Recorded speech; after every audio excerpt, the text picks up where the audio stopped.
Hey guys, hey, thanks for joining me again here in beautiful Colorado in my backyard. Today is a typical fall day, and wanted to get into a topic that comes up quite frequently, and it's another topic that actually can debilitate you, it can hurt you as an entrepreneur, which is not knowing how to be resourceful. Okay, let me explain. You know, you may be resourceful, and certainly you are if you're thinking about being an entrepreneur, or if you're currently a successful entrepreneur. You know how resourceful you need to be in order for you to be successful. So let's talk a little bit about that. What happens to new and upcoming entrepreneurs is that they're confident, they go in with the most high spirit attitude. Hey, I'm gonna get this done, I'm gonna make this a successful business. I'm gonna make sure that I'm one of the best. Awesome aspirations, right? You know, you come out the gate running. You're just so excited. You know you can do it, and you know that's how it should be. That's how you should have it. It's the freedom of knowing the fact that you have a business opportunity, and you're gonna run and do your best to make sure it works. Okay, so having said that, this is what happens, sadly and statistically, that most entrepreneurs that begin, let's say, an online business venture end up failing. And it's within the first year. It's proven. You don't have to take my word for it. Just Google it, and you'll find that the majority of online business entrepreneurs end up failing the first year because, number one, keep this in mind, it's important that you have some sort of blueprint, a business plan. If you don't have a business plan, which you've already strategically thought about, hey, month 1, I'm going to do XYZ. Month 2 through 6, I'm going to be at this next level. And month 6 through 12, there's going to be other things that I'm going to do within my business to scale it up. All right. So it's all well and good saying all that, but the end result is that most entrepreneurs, most people that get into an online business don't do planning well, number one. Or even if they do have a plan, a business plan that they've put together, it sounds good on paper, but when it comes down to the actual pragmatism, the practice of it, it becomes very challenging, and it becomes very daunting to even tackle step number 1, 2, and 3, the first 3 steps. Okay, so what do we want to talk about here? Reference that. Okay, so I've established that it's all about being resourceful, right? Very important. So you're a resourceful person. So one of the suggestions, first and foremost, let's say even if you have a business plan or if you don't, is get yourself started with one. Okay, let's say that's step number 1. You put together a business plan. Step number 2, my recommendation to you, based off of just experience, is get a mentor. Get someone that can help you daily, coach you, put together that business plan and put some actions behind that. Hey, today, Mark, you're going to do X, Y, and Z to make sure that you're on top of your business, right? Tomorrow, you're going to do the other items that we talked about, ABC. And then maybe the third day, you're going to do certain other specific tasks that put value within your business, right? Okay, so then you may be thinking, well, that's all good, what you're telling me, Mark, but a mentor or a coach can be expensive. Okay, that is true. Most mentors and coaches out there can be expensive, but having said there are many that aren't. So it's a matter of finding some people that are willing to coach you, willing to teach you, albeit for a limited time. They're willing to go ahead and hold your hand and guide you step by step. Okay, so don't think that there aren't people out there that won't do that. And I've talked about one of the business opportunities that I myself am plugged into, and we have great mentors that actually guide you towards your financial goals, your business goals, step by step, at no cost. Okay, I just said it, at no cost.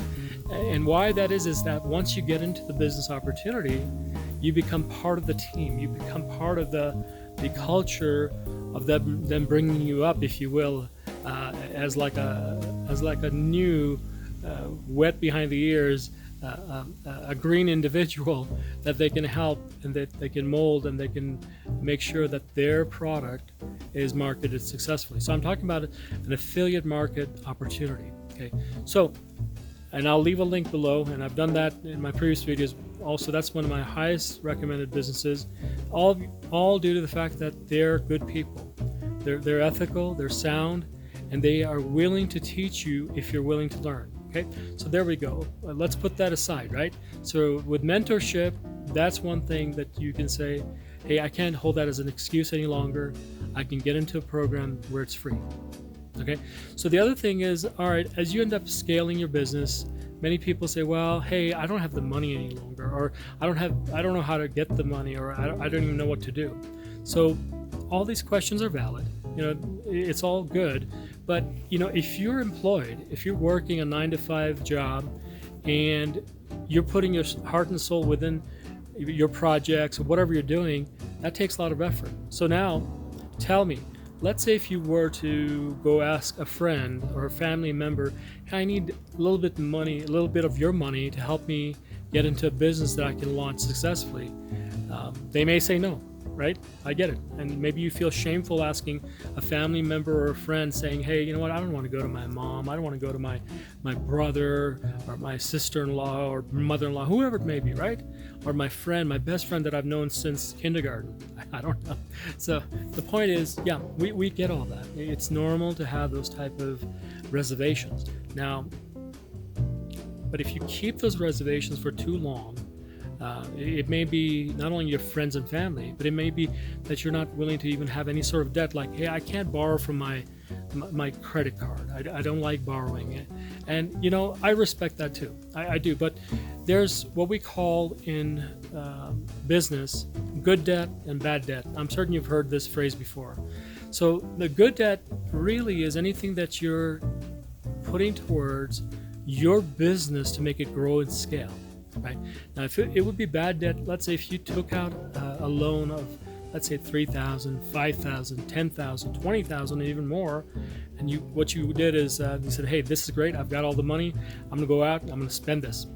Okay, you ended up spending it. Now that really is bad debt because now you owe all that money back.